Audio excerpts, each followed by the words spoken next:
ونعوذ بالله من شرور أنفسنا ومن سيئات أعمالنا من يهده الله فهو المهتد ومن يضلل فلن تجد له وليا مرشدا أشهد أن لا إله إلا الله وحده لا شريك له وأشهد أن محمدا عبده ورسوله قال الله تعالى في كتابه الكريم أعوذ بالله من الشيطان الرجيم يا أيها الذين آمنوا اتقوا الله حق تقاته ولا تموتن إلا وأنتم مسلمون يا أيها الذين آمنوا اتقوا الله وقولوا قولا سديدا يصلح لكم أعمالكم ويغفر لكم ذنوبكم ومن يطع الله ورسوله فقد فاز فوزا عظيما أما بعد معاشر المؤمنين والمؤمنات رحمنا ورحمة Alhamdulillah kita bersyukur kepada Allah Azza wa Jalla dengan segala kenikmatan yang Allah berikan kepada kita semua. Salawat dan salam kepada Nabi Muhammad sallallahu alaihi wasallam, khairul anbiya'i wal mursalin, sebaik nabi dan sebaik rasul. Ma'asyiral mu'minin wal mu'minat rahimani wa rahmatullah.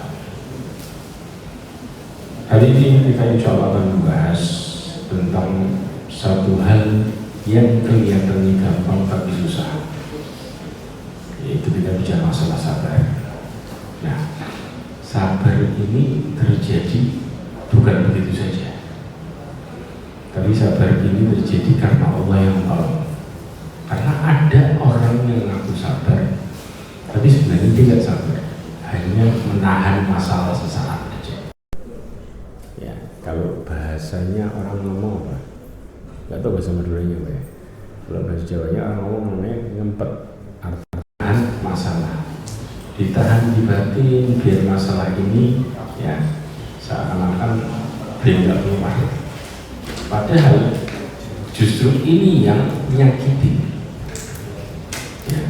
Karena konsepnya manusia itu ketika dia nggak tahu konsep kenapa terjadi masalah, kenapa diuji, maka dia akan merasa bahwa hidup ini sempit berat. Ini yang terjadi ya. Nah, di sini kita sering ngomong Nabi Ayub dan lain sebagainya. Tapi ada orang yang mengatakan ini, loh Ustaz, itu kan Nabi, lah kita di mana? Sebenarnya konsep yang dilakukan oleh Nabi itu bisa dilakukan oleh orang secara umum. Kalau dia tahu intinya di mana, pertolongan Allah. Kadang-kadang kita ini sudah membuat pagar. Kalau kemudian kita bicara masalah Nabi ngomong kayak gini, kita sudah membuat pagar. Ya itu aja, itu Nabi lah, kita nggak mungkin. Ya, kalau kita membuat pagar seperti ini, jawabannya kita nggak akan jadi orang yang bermanfaat hidup. Jawabannya artinya hidup kita berantakan, hancur seperti orang yang kemudian nggak bisa keluar dari hidup yang nggak enak. Dia akan mengatakan, ya sudah, saya kalau hidup saya berantakan, saya harus ngapain lagi? Bahasa namanya, engkau berarti buat hidupmu putus asa. Karena Islam itu ngajari poin masalahmu di mana, cara nyelesainnya bagaimana. Itu semua ada aturannya. Makanya kalau kita belajar dari kisahnya Nabi Ayub sepotong, kita nggak akan pelajaran. Tetap kita akan mengatakan bahwa sabar itu susah. Jelas? Karena memang cerita utuhnya kita nggak pernah dapat. Antum pernah tahu nggak cerita utuhnya gimana? Hah? Siapa yang buat Nabi Ayub kena penyakit? Loh ya Allah. Cuman apa yang terjadi sebabnya apa? Ada tahu nggak bisa utuhnya? Kenapa? Jadi ada sebuah kisah yang selama ini kita ini nggak belajar. Yang kita tahu Nabi Ayub diuji, maka syaitan pun membunuh Nabi Ayub. Itu tak kan? Dan kita nggak pernah ketemu ceritanya lengkapnya bagaimana. Nah, ini yang kemudian buat kita melihat sabar itu susah. Tetap dari luar, sabar itu ya berat. Sabar itu ya gini dan gitu. Macam-macam alurnya. Akhirnya ujung-ujungnya ketika kita dapat masalah, ya kita berpikir sendiri. Saya berusaha gini, nggak bisa gini, nggak bisa gini. Terakhir putus asa. Karena dibuat ngambang hidup ini karena kita mau belajar. Ini konsepnya. Nah, sekarang ya Imam Hasan al-Basri menceritakan riwayat ini, ya, dan ini dinukil di dalam tafsir Qurtubi, panjang kisahnya. Ya, Anda bisa bayangin kisahnya. Nah, dalam tafsir Tabari ada, bukan tafsirnya Imam Hasan al-Basri cerita panjang lebar, banyak riwayat tentang masalah ini. Ya, disebutkan Imam Hasan al-Basri meriwayatkan tentang masalah bagaimana Nabi Ayub. Saya jelasin terjemahannya. Ya, disebutkan sesungguhnya Nabi Ayub diberikan oleh Allah Subhanahu wa taala beberapa karunia. Anda bisa pahami baik-baik. Dan ujian, lihat baik-baik, konsep ujian yang Allah kasih bukan seperti dapat ombak rombongan. Ujian itu selalu konsepnya sama, tahapan, bukan datang rombongan. Kalau antum merasa ujian antum rombongan, berarti masalah antum nggak pernah selesai. Namanya kerasanya kayak datang rombongan, kena ini, kena itu, kena ini, kena itu. Tapi kalau pas datangnya bagaimana? Satu-satu atau langsung berombolan? Satu-satu. Dan ini aku sudah sebutkan. Antum buka surat Al-Baqarah ayat 156. Allah SWT menjelaskan di ayat itu. Kata Allah, "Walana berdu'annakum bisyai'in minal khawfi wal ju'i wa naqsin minal amwali wal anfusi wat thamarati wa basyyiris sabirin." Coba lihat.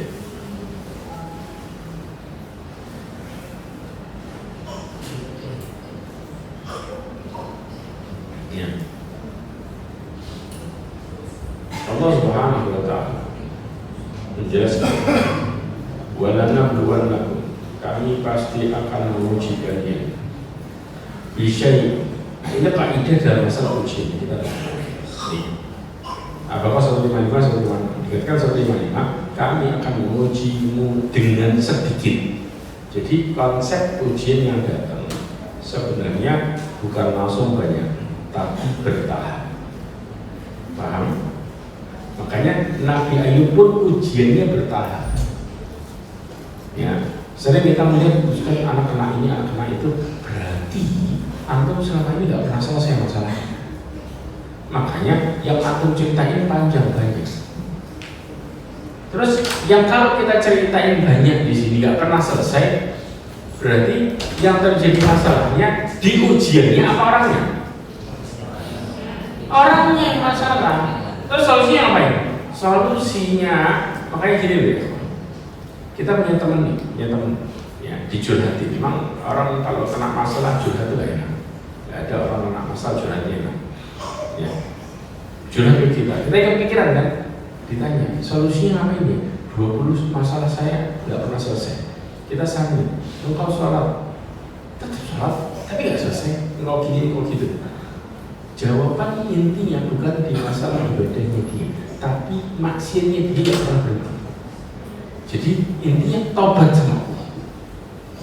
Kenapa Allah mengatakan di Al-Quran, "Wa ma asabakum min musibatin fa bima kasabat aydikum wa ya'fu an katsir." Apa yang menimpa kalian dari masalah itu karena kesalahan diri kalian. Jadi solusinya tobat. Ini nggak kepikir sama orang yang kena ujian nggak pernah selesai. Dia selalu bicaranya dari ibadah yang dia lakukan, yang menyelesaikan. Karena ibadahnya nggak ada yang ikhlas, ibadahnya nggak ada yang menyelesaikan masalah, karena ibadahnya salah. Begitu tobat, Allah akan kasih jalan. Makanya Allah SWT mengatakan surah Al-Furqan ayat 70, kata Allah, "Illa man taba wa amana wa amila amalan shalihan fa ulaika yubaddilullahu sayyi'atihim hasanat." Allah tuh ganti hidupnya dia, konsep hidupnya dia berubah baik. Kalau tobat, habis tobat, iman, amal soleh, itu rentetannya. Baru kemudian berubah hidupnya dari buruk ke baik. Tapi kalau tobat pintunya aja engkau nggak buka, maka gimana kita mau urusan sama Allah Azza wa Jalla? Paham nggak di sini? Ya. Konsep Nabi Ayub mendapatkan ujian, kita ini dikasih contoh sama Allah. Loh, ini loh hidup yang sebenarnya. Ya. Bahkan ada orang yang ngomong gini, "Ustaz, apa bilang? Apa perlu kita nggak usah minta sabar biar dia diuji? Engkau nggak minta sabar ujian tetap datang, nggak bakal terelakkan." Itu yang lucu. Ya. Kemudian, ya, Nabi Ayub itu punya beberapa hal yang Allah kasih. Dia tentukan. 1. Harta. 2. Istri. 3. Sapi. 4. Domba. 5. unta. Kemudian dia juga punya anak-anak. Lihat ujian yang terjadi, di mana Allah Subhanahu wa Ta'ala mengatakan pada musuhnya iblis. Kata Allah, bentar, ini saya hapus dulu aja biar nggak kelihatan.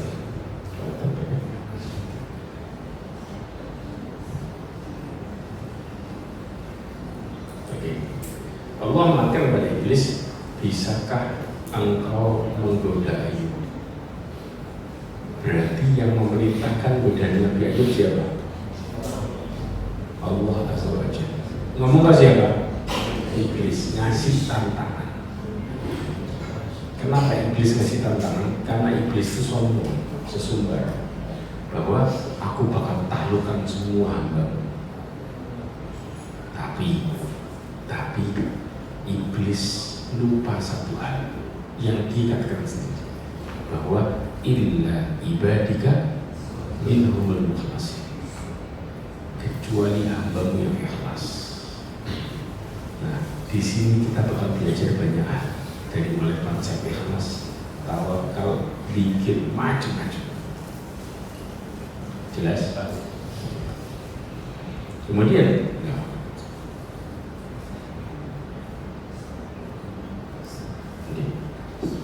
Kemudian setelah itu kata iblis apa? Ya Rob, sesungguhnya Ayub di dunia telah memiliki harta. Lihat sombongnya iblis. Dan anak-anak, tidak mungkin dia tidak bersyukur padamu. Tetapi izinkan aku mengganggunya pada harta dan anak-anaknya. Niscaya engkau melihat dia mentaatiku dan bermaksiat kepadamu. Orang itu pelajaran pertama. Orang ketika kena godaan iblis, maka indikasi pertamanya dia tidak akan bersyukur sama Allah. Jadi rasa syukurnya hilang. Coba dilihat surat Al-A'raf. Ya, saya jelasin.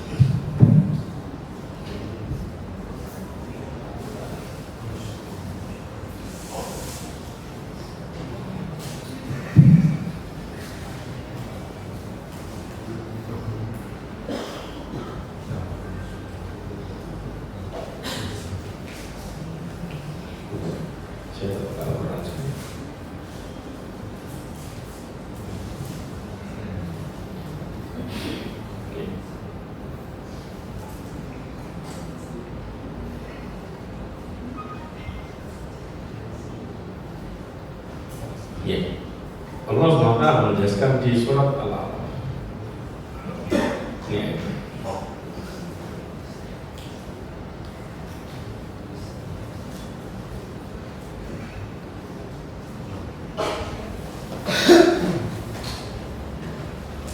Ya, apa Allah? Allah berfirman, "Tsumma la'atiyannahum min bayni aydihim wa min khalfihim wa an aymanihim wa an syama'ilihim wa la tajidu aktsarahum syakirin." Allah menjelaskan. Kemudian kata iblis, ini iblis ngomong. Kemudian aku akan mendatangi mereka dari depan, dari belakang. Di surah Al-A'raf ayat 17.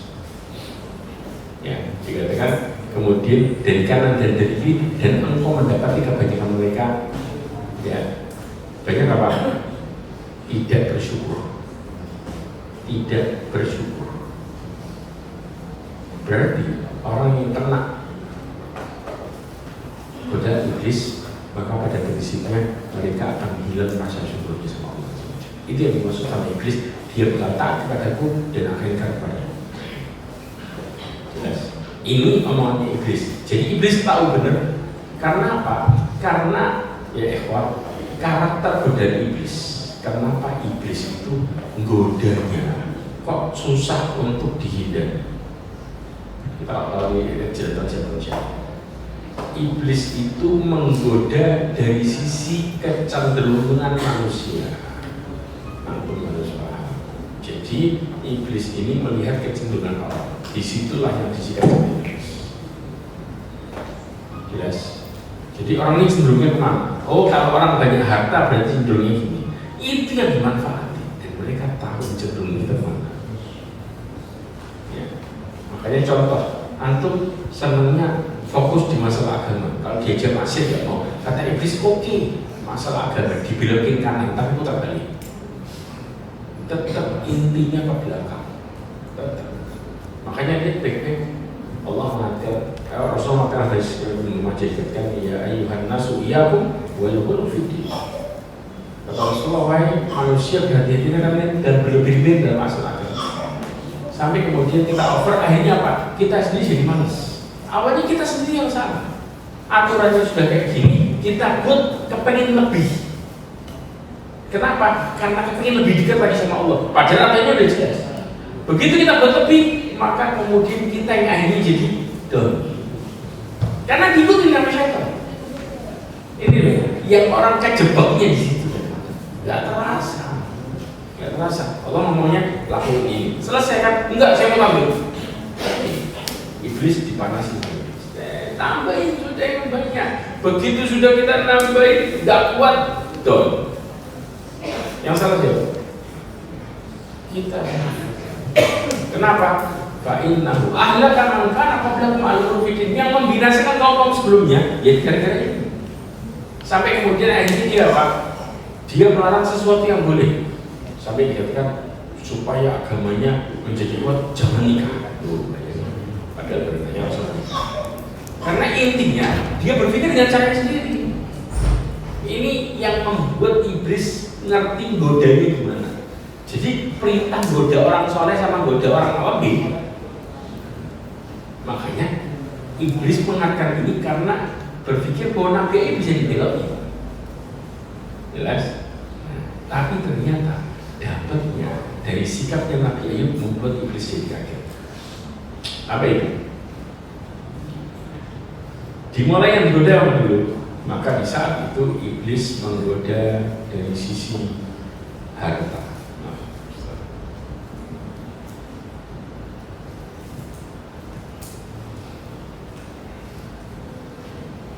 Ya. Digoda dari sisi harta. Ya. Di mana dari sisi harta iblis mendatangi hewan-hewan ternak. Apa yang didatangi dulu? Domba dulu. Ngapain dibakar dombanya? Padahal waktu dibakar dombanya. Nah, ini makanya ya, konsep kalau kita berbicara masalah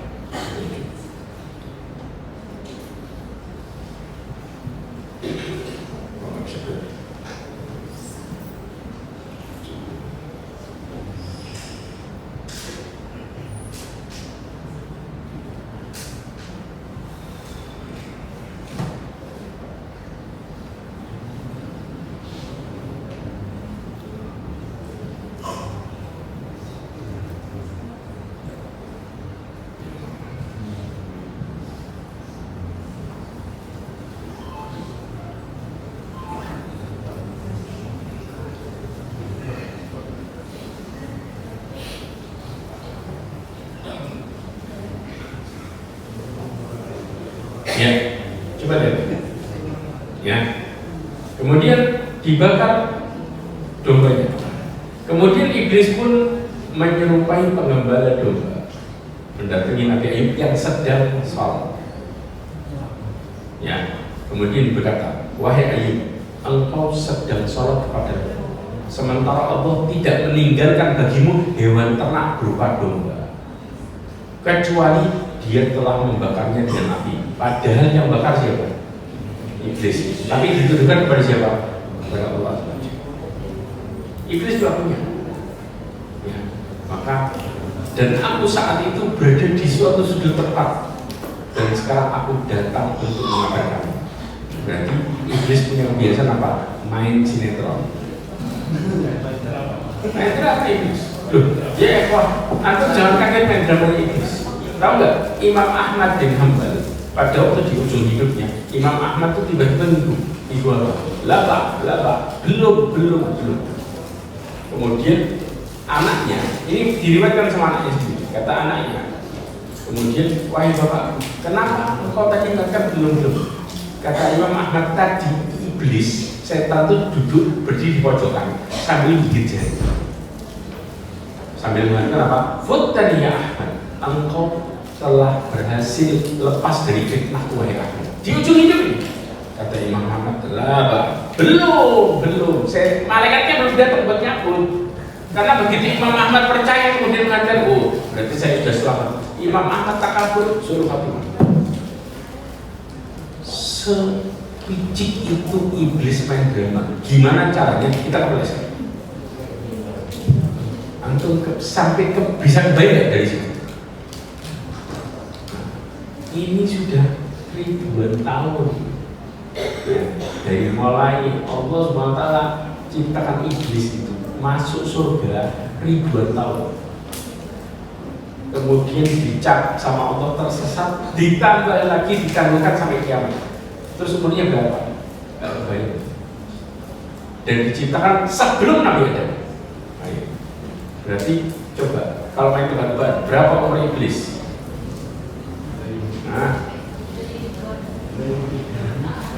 kalkulatornya gimana gitu? Ya masuk. Paham sampai sini? Nah, akhirnya kemudian apa jawaban Nabi Ayub? Ya Allah, Engkau telah memberi dan Engkau telah mengambilnya. Selama jiwaku masih ada, aku akan tetap memujimu atas baiknya ujianmu. Kenapa Nabi Ayub bisa santai? Dombanya dibakar. Kalau kita lagi sholat, begitu dengar rugi, sholatnya nggak khusyuk. Padahal bukan hartanya habis, cuma rugi tau. Ya Allah, katanya kita lagi sholat sunnah nih di kantor. Temennya ngomong, ya Allah hari ini rugi 5 juta. Langsung Allah rugi. Sholat saya dari mulai salah takbir sampai salah mikirin rugi 5 juta. Nabi Ayub bisa ngelakuin ini, ada penjelasannya. Jelas. Makanya saya mau jelasin sepotong. Antum ambil pelajaran semua deh. Antum tahu nggak? Nabi Muhammad SAW ketika menghadapi hidup, kira-kira tekanannya besar apa ringan? Besar. Kemudian Allah menjelaskan gimana caranya engkau menghadapi hidup dengan tekanan yang tinggi, ya, dengan omongan orang, kedoliman, bahkan harta kita nggak kena pun kita nyesek, apalagi kemudian harta kita sampai kena. Ya. Di sini dalam surat Al-Hijr ayat 97-98 Allah memberikan solusi. Yang pertama disebutkan walaqad na'lamu annaka yadhiqu sadruka bima yaqulun, dan sungguh kami mengetahui bahwa dadamu menjadi sempit disebabkan apa yang mereka ucapkan. Jelas, Rasulullah SAW itu selalu dihina, dimacam-macam sama mereka dengan tuduhan yang sangat mengerikan luar biasa. Kemudian ayat ini dijelasin kepada Nabi SAW supaya Rasulullah itu tenang. Apa kata Allah? Fasabbih bihamdi rabbika wa kun minas sajidin. Pertanyaannya, Nabi ini tadi dalam kondisi salat nggak? Kemudian Nabi ini juga mengatakan, aku memuji. Salat dengan zikir. Disebutkan oleh Syekh Abdul Rahman bin Nasir As-Sa'di. Beliau mengatakan, perbanyaklah berzikir kepada Allah. Sudah, bertasbih kepada Allah serta memuji Allah dan melaksanakan salat. Kenapa? Karena semua itu akan meluaskan dadamu, melapangkan hidupmu dan membantumu menjalankan semua urusanmu. Jadi para nabi itu hidupnya survive kayak sebenarnya sama konsepnya dalam hidup kita biasa ini. Kalau engkau total ingat kepada Allah Azza wa Jalla dan engkau perbaiki sholatmu, jawabannya namanya sumpah jauh dari hidup, namanya stres gak akan pernah datang ke sini dan engkau akan merasa semua hidup ini indah. Jelas. Kenapa? Karena Allah kasih senjata orang mukmin namanya tenang. namanya tenang. Allah sebutkan di surat Al-Fath ayat 4. Ya. Lihat yang namanya tenang. Allah berfirman, "Huwallazi anzala as-sakinata fi qulubil mu'minin liyazdadu imanan ma'a imanihim." Dialah yang telah menurunkan ketenangan, sakinah di dalam hati orang-orang mukmin. Tujuannya apa? Supaya imannya bertambah atas iman yang ada. Syekh Abdurrahman bin Nasir As-Sa'di ngasih tahu, tenang itu bentuknya dua. Satu, sakinah itu namanya ketenangan. Ya, dua, keteguhan. Jadi jiwa mau tenang, mental kuat.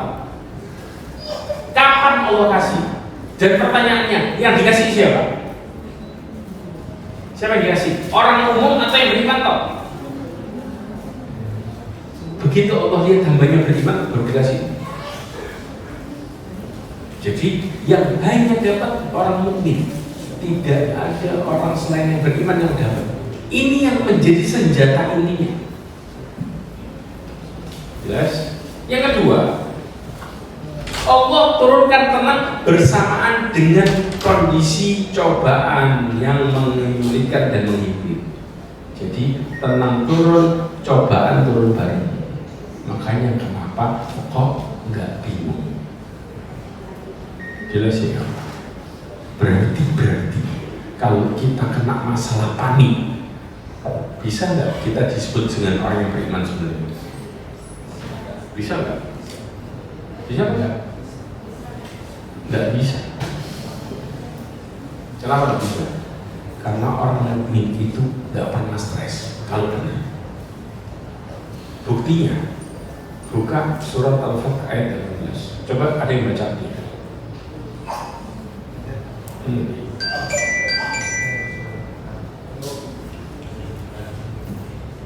Di surat Al-Fath ayat 18. Lihat ya.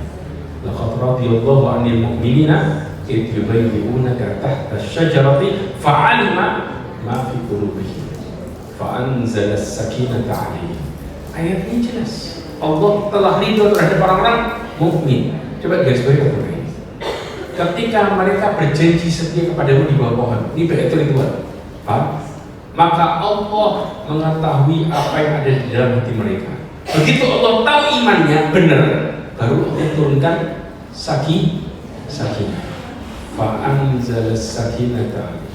Maka Allah menurunkan sakinah kepada mereka.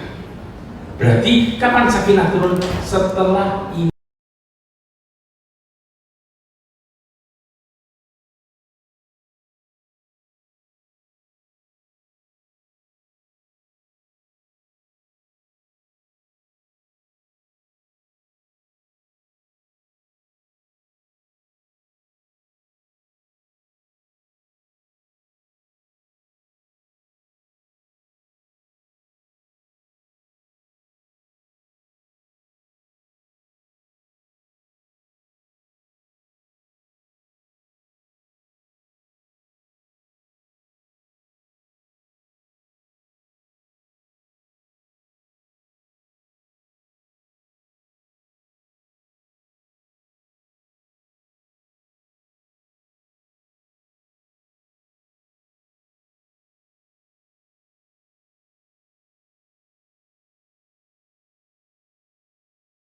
Ini yang harusnya kita pikirkan. Ya.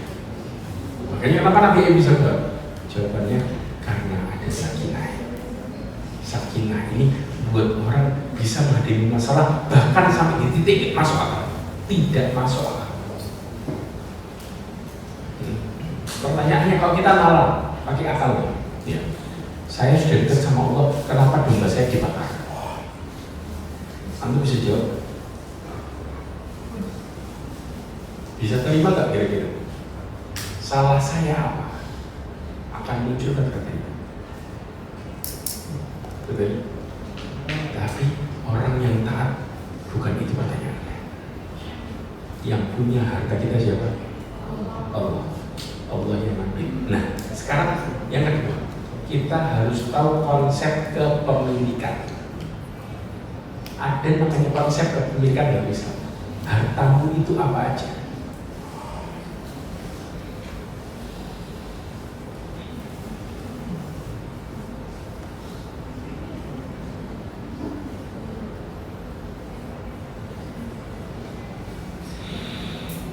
Nabi SAW di dalam hadisnya menjelaskan tentang namanya harta. Disebutkan oleh Nabi SAW, yaqulul abdu mali mali. Seorang hamba mengatakan hartaku hartaku. Hadis riwayat Muslim. Ya. Orang kalau ngeklaim ini harta saya, contoh antum pegang HP, ini loh harta saya. Ya, antum pegang contoh motor antum, ini loh harta saya, ini harta saya, harta saya. Dalam Islam belum tentu. Apa hartamu? Harta kita cuma begini. Ya, innamallahu bimmali bithalah. Ingat ini baik-baik.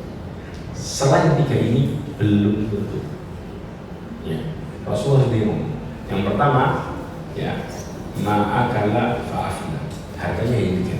Apa yang dia makan habis. Antum kalau lihat makanan, kalau masih di luar mulut berbentuk, betul apa? Masuk mulut sudah berbentuk lagi. Mau makan apa? Masuk mulut sudah jadi apa? Kan sudah mempunyai. Berbentuk nggak? Cuma beda rasa aja sudah. Ya, satu. Yang kedua, malah bisa fa'abla. Yang antum pakai semua ini, apapun yang antum pakai itu harta. Apa yang engkau kenakan akan rusak. Jelas. Yang ketiga, nah ini sebenarnya simpanan mas. Yaitu maaf atau apa yang engkau berikan, yang kau beri, ya faktana itu yang engkau kumpulkan sebenarnya. Bahasa gampangnya, selama ini yang kau keluarkan buat orang berdiri itu semua adalah simpanan dan yang engkau rasakan manfaatnya dunia akhirat. Selain tiga ini, siwa dari selain tiga ini maka fahuwa daihun. Pertama peluangnya bisa sirna. Artinya apa? Diambil pindah tangan dan lain sebagainya. Yang kedua, au dari kuburin nas. Kemungkinan keduanya atau dia berikan kepada orang yang dia tinggalkan, alias meninggal dunia jadi waris. Berarti pertanyaannya, uang di rekening kita, harta kita atau bukan? Belum tentu. Orang tuh kadang-kadang konsepnya, maaf, sekarang tuh konsepnya juga gini, anak ingin kelahin anak, oke. Terus padahal anaknya masih umur 5 bulan. Nah, aku ngomong sekarang, iya, dari sekarang anak mau nabung, nanti sampai di waktu sekolah anak sekolahin. Kenapa? Karena sekolah itu mahal. Berarti hartamu kepake 10 tahun lagi. Betul apa enggak? Baru jadi milikmu 10 tahun lagi. Berarti selama ini kau kumpulkan itu belum tentu harta. Kalau sudah 10 tahun lagi dipakai, boleh itu harta. Padahal kita makanya apa? Saya punya harta. Kalau belum dipakai jangan saya punya harta. Makanya ya coba lihat konsepnya orang dulu sama orang sekarang. Orang dulu mau nyepelain anaknya pakai nabung enggak? Padahal anaknya bukan 1, 2, 10, 12. Nah, terus kalau ditanya, Pak, gimana caranya pelahinya Pak? Wallahu a'lam. Kenapa? Pas butuh Allah kasih. Gak tahu dari mana. Kalau konsep sekarang, ini kan pada punya anak kan? Sekarang kalau orang ditanya, gimana besar dua anak? Bisa cerita nggak kira-kira? Oh, dari episode A sampai Z, aku jadi bisa cerita semua. Kira-kira ujungnya wajah itu bahagia atau susah? Susah. Kenapa? Karena merasa rizki itu ketebak semua. Bahagia gak orang? Tapi kalau kemudian orang dulu ditanya, bagaimana? Dia cerita sambil semangat sambil senyum. Tiba-tiba gini, tiba-tiba gitu, tiba-tiba. Intinya kejutan nggak pernah bisa cerita dari mana.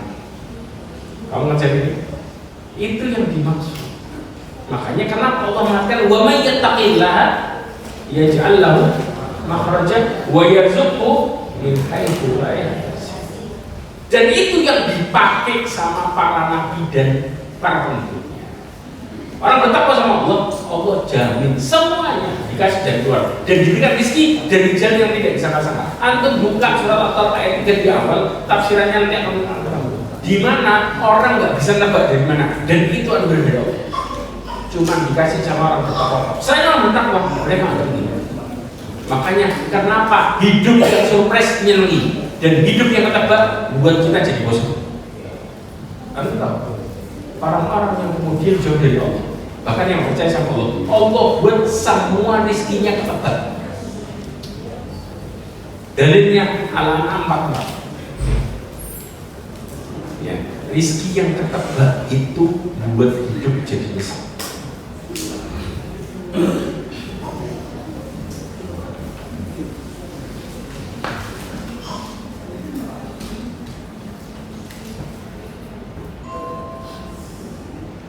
Coba dibuka. Allah Subhanahu wa taala menjelaskan di surat Al-An'am ayat 44.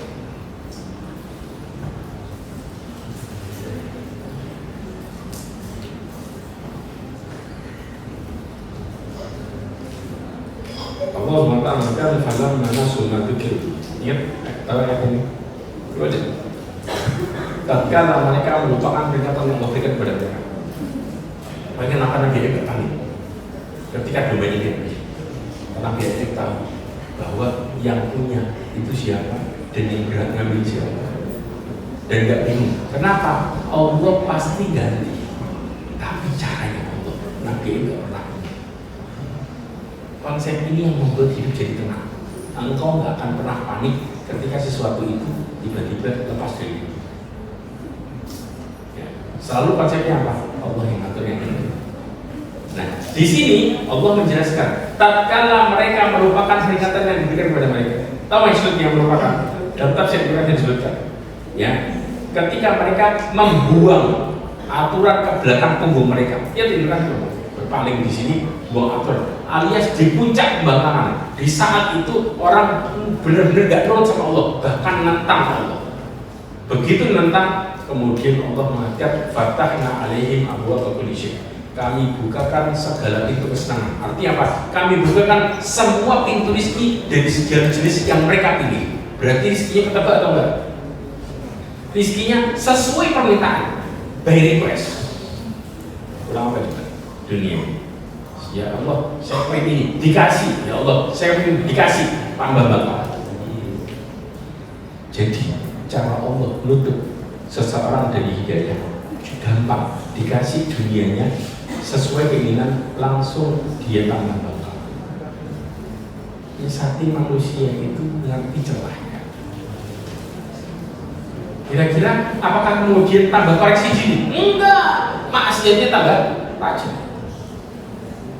Ya, kemudian hatta idza farihu bima utu, Allah mengatakan sehingga mereka bergembira apa yang telah diberikan kepada mereka, yaitu apa? Harta bendanya berlimpah, anak banyak, rezeki melimpah ruah. Di puncak senang-senangnya Allah Subhanahu wa taala menjelaskan, kata Allah Subhanahu wa taala, akhadnahum baghtatan, kami siksa dalam kondisi mendadak sepanjang waktu. Yaitu apa? Pada saat lagi maksiat disiksa sama Allah di ujung hidupnya, mati surga. Plus lanjut adalah akhirat.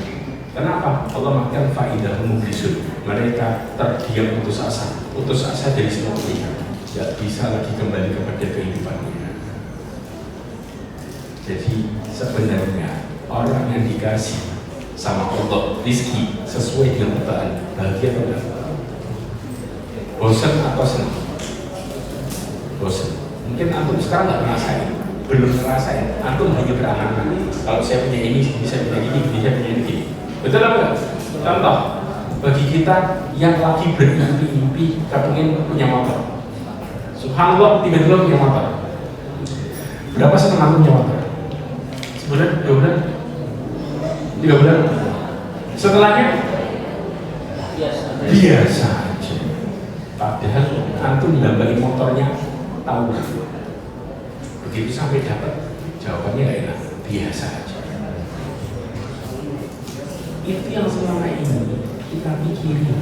yang katanya bakal gini, bakal gini. Antara ekspektasimu dengan kenyataan hidup jauh berbeda. Paham? Makanya Nabi Ayub gak pernah panik. Karena kalau orang diberkahi, yang ngatur konsep bahagianya Allah. Istilahnya Allah kasih harta dan Allah kasih cara manfaatinnya.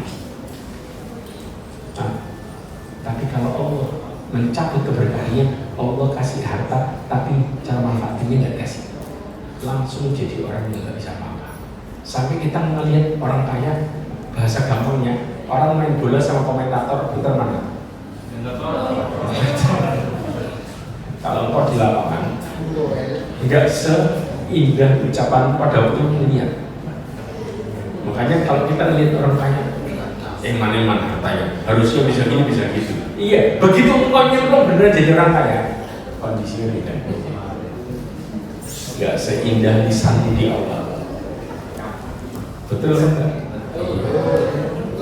Makanya Nabi Ayub di sini dia tahu harta itu kedudukannya di mana. Oke, saya jelasin teman-teman. Karena konsepnya kita belajar dari sabarnya. Setelah itu, lihat baik-baik. Iblis tidak berhasil benar Nabi Ayub. Akhirnya datang ke sapinya. Kemudian, ya, sapinya dibakar. Iya tadi disebutnya apa? Nah, bahwa dari domba, sapi sama onta. Kemudian sikap Nabi Ayub sama. Gak berhasil kan iblis datang ke ontanya, dibakar hidup-hidup lagi. Ternyata dalam kondisi Nabi Ayub tetap sama, gak berubah. Sampai akhirnya iblis mendatangi rumahnya, menghancurkan rumahnya, plus anak-anaknya di dalam. Anak-anaknya dibakar hidup-hidup. Didatangilah Nabi Ayub sambil mengatakan, wahai Ayub, sesungguhnya Allah telah mengutus seseorang untuk menghancurkan rumahmu sehingga anak-anakmu meninggal di dalamnya. Apa jawaban Nabi Ayub? Ya Allah, semua ini adalah kebaikan yang Engkau berikan kepadaku. Sebelum musibah hari ini, aku sibuk dengan cinta pada harta di siang hari, sibuk pada cinta kepada anak di malam hari. Karena rasa cinta kepada mereka, maka saat ini aku bisa fokus pendengaranku, mataku, malamku, siangku berzikir padamu, memujimu, bertasbih, bertahlil. Berarti hari ini aku bisa fokus terus kepadamu seterusnya, gak pakai mikirin harta sama anak. Itu yang dikonsep. Pertanyaannya, kenapa Nabi Ayub gak panik ketika anaknya diambil? Ustaz, anak ini paling 2 hari istilahnya. Karena ada sesuatu yang tersembunyi yang kita sendiri tidak sadari. Anda tahu?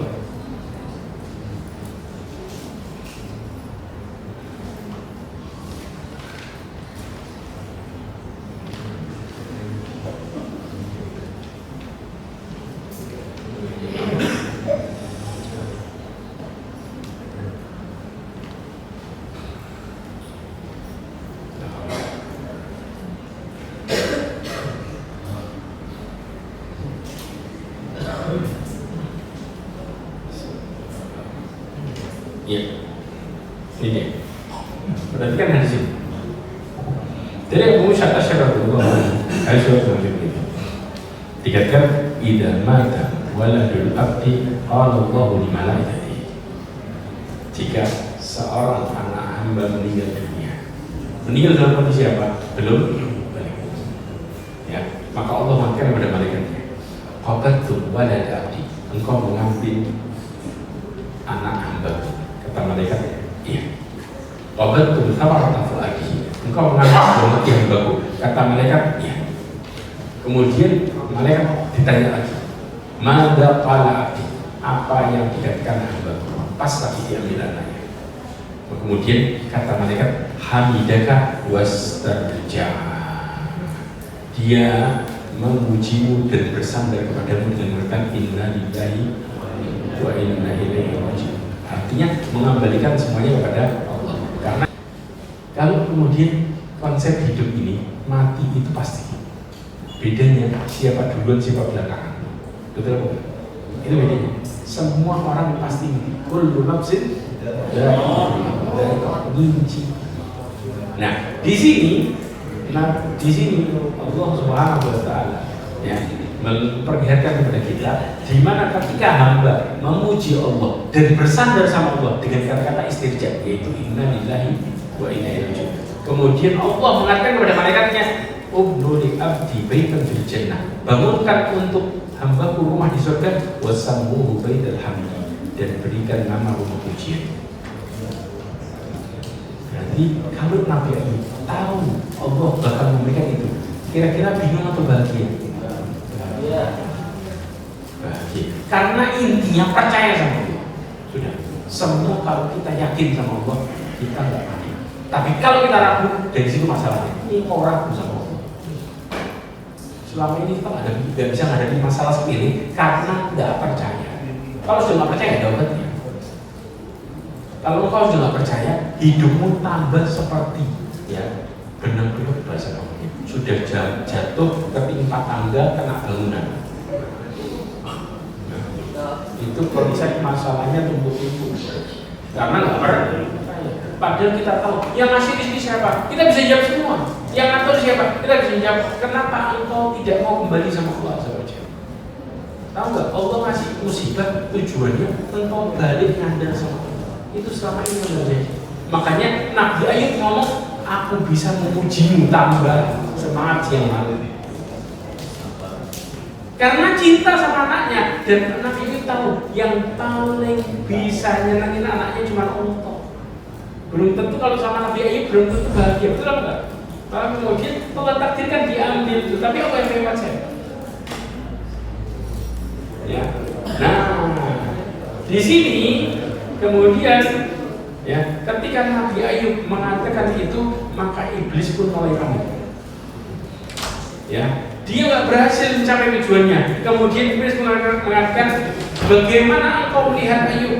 Kata Allah kepada iblis. Kata iblis, sesungguhnya Ayub tahu engkau akan mengembalikan harta dan anaknya, tetapi izinkan aku menggoda dari sisi jasadnya.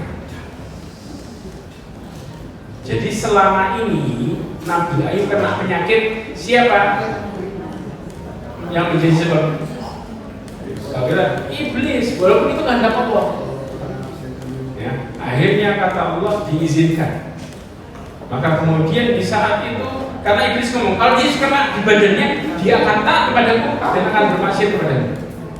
Maka iblis pun mengizinkan Nabi Ayub ya, untuk diuji jasadnya. Maka iblis pun mendatangi Nabi Ayub, meniupkan dengan tiupan yang membuat luka di sekujur tubuhnya Nabi Ayub, full luka dari kepala sampai kaki, full luka sampai apa? Keluar belatungnya. Dan antum tahu yang lebih mengagetkan lagi, Nabi Ayub ditempatkan di tempat sampahnya Bani Israil, ditaruh persis di sebelahnya tempat pembuangan sampah. Kenapa? Karena baunya bau sampah. Jadi penyakit ini bukan sekedar melukai seluruh badan, tapi mengeluarkan bau sampah. Kalau orang hidup sama Nabi Ayub tidak tahan, nggak bisa hidup, karena baunya bau sampah. Terus cara bertahannya Nabi Ayub? Nah, ini yang menjadi catatan besar. Lihat baik-baik. Maka tidak ada yang tersisa dari Nabi Ayub. Di mana diuji dengan ujian sama Allah sampai dia dibawa ke tempat pembuangan sampah di mana Bani Israil biasa buang sampah. Ditaruh di situ. Jadi satu-satunya tempat yang Nabi Ayub bisa hidup cuma di pembuangan sampah. Ya, seperti orang yang buat rumah di mana tempat pembuangan sampah. Ada kan? Rumahnya. Nah, Nabi Ayub belum seperti itu. Kondisinya di sini. Kemudian maka tidak ada yang tersisa dari Nabi Ayub pada harta anaknya, teman-temannya, istri-istrinya menjauh, kecuali hanya satu istri, yaitu Rahmah namanya. Ini istri yang besar. Ya, dia bersabar bersama Nabi Ayub dengan tulus. Ya, dia membawa makanan kepadanya. Dia memuji Allah bersama Nabi Ayub. Ini yang menjadi sebab istrinya bisa salah. Bahasa gampangnya, istrinya sama Nabi Ayub bersama-sama mendekatkan diri sama Allah. Makanya bisa saling menguatkan. Makanya kenapa? Kita kalau punya istri, kepingin istri kita bahagia, kepingin istri kita nyenengin, caranya gampang. Kalau urusan dia sama Allah benar, dia gak akan pernah mempermasalahkan hidupnya sama kita. Tapi kalau urusan dia sama Allah gak benar, maka semua kesalahannya bakal diingat sama dia. Perempuan sama laki itu punya konsep beda. Saya mau tanya, laki-laki kalau kemudian perempuan salah, maka laki-laki mau apa? Saya maafkan dan saya lupakan masalah. Betul? Tapi kalau perempuan beda. Perempuan itu kalau kemudian laki-laki salah, maka perempuannya mau apa? Saya maafkan dan saya ingat-ingat masalah. Kayaknya pelaku semua. Karena karena memang fitrahnya berbeda. Jadi kalau perempuan ngomong, kenapa sih laki-laki kok nggak sensitif? Laki perempuan itu fitrahnya beda. Nggak sama. Laki-laki itu lebih dominan akal, perempuan lebih dominan perasaan. Antum kalau mau tahu perempuan dominan perasaannya, ya kadang-kadang perempuan kalau ngomong sama perempuan lihat-lihatan bisa keluar bahasa. Tanya sama ibu. Nanti kalau sampai rumah tanya sama istri. Ya. Kemudian istrinya ngomong, tadi Fulana kayaknya benci sama saya. Kapan ngobrolnya? Enggak, tadi dari matanya kelihatan. Coba kalau laki-laki lirik-lirikan nggak ada keluar apa-apa. Karena memang fitrahnya beda. Yang bisa menyatukan mereka jadi keluarga sakinah cuma satu. Kalau urusannya sama Allah benar, Allah satuin hati. Dalilnya surat An-Nisa ayat 19. Allah katakan Aisyurunna bil ma'ruf. Baik karena itu meminta bahasa antar kamu syai'a wa yaj'alullahu fihi khairan katsira. Dan sudah tafsir jauh bahwa laki-laki sama perempuan kalau bangun rumah tangga awalnya nggak senang, awalnya nggak cinta. Tiba-tiba karena mereka membangunnya karena Allah tumbuhkan cinta sejati. Tiba-tiba bisa saling pengertian. Ini yang ngomong amin kayaknya masalahnya berat.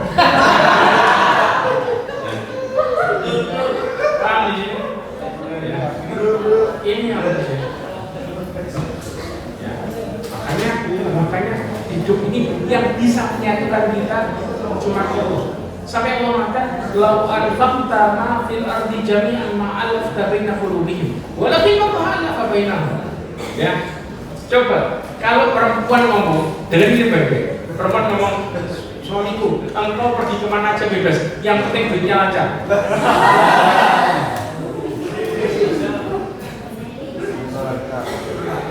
Betul atau enggak? Ya, maka kemudian perempuan merasa aku nggak apa-apa. Itu bohong. Jangan percaya. Kenapa? Berarti engkau menjadi yang kesekian. Duitmu nomor satu. Artinya siap-siap buat perempuan cari pelarian. Karena loh, dengar itu baik-baik. Ini ayatnya.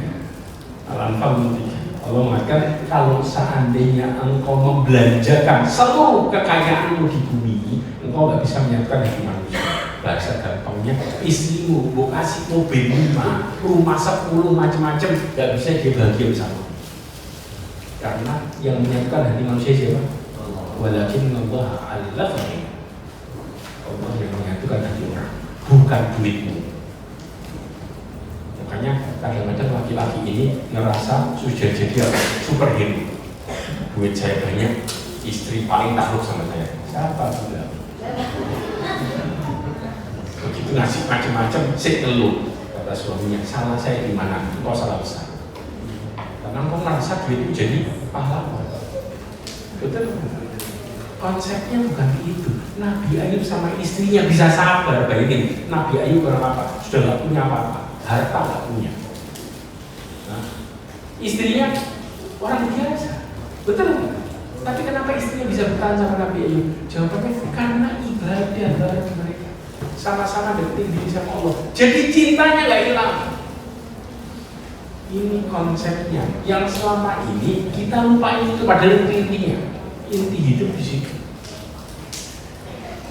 Makanya coba ya, mana yang lebih galak? Istri di bulan Ramadan atau di luar bulan Ramadan? Loh, pertanyaannya simpel kan? Mana yang lebih galak? Istri di bulan Ramadan atau di luar bulan Ramadan? Yang paling galak?